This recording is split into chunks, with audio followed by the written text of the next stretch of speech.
shocking was what he wanted to be, and shocking was what he was.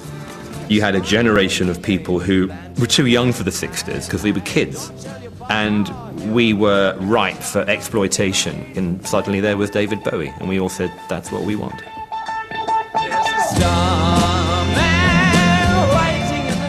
For any of the older generation who were watching, it probably hadn't escaped their notice that the singer in the multicoloured jumpsuit might not be entirely heterosexual.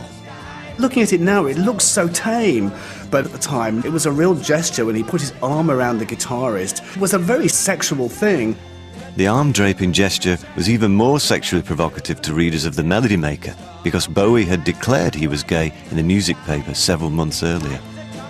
To go that extra mile and say I'm gay was so outrageous. And of course gay men at that time weren't characters on soap operas on TV. They weren't outed comedians. It was still seen as being very subversive.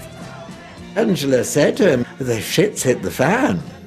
And it was the kind of thing a popular singer didn't say, whether it was true or whether it wasn't in those days.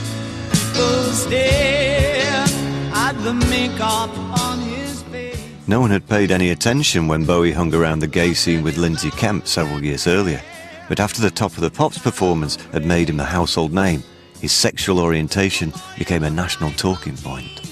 Bowie probably did make homosexuality fashionable. Don't forget, it's not somebody who's a bit naff saying I'm gay and nobody cares. It's somebody who's super hip.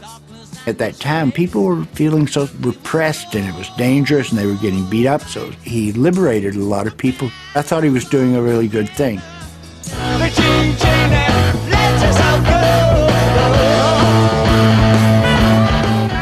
Something about that rock attitude and that blurring of sexuality that is very, very alluring to young people, especially teenagers, with the confusion of growing up. You were taking your life in your hands to wear mascara to school in Liverpool in 1973, or dyeing your hair bright red, you know. My parents were horrified. You know, what have I done to deserve this walking freak show for a son, you know?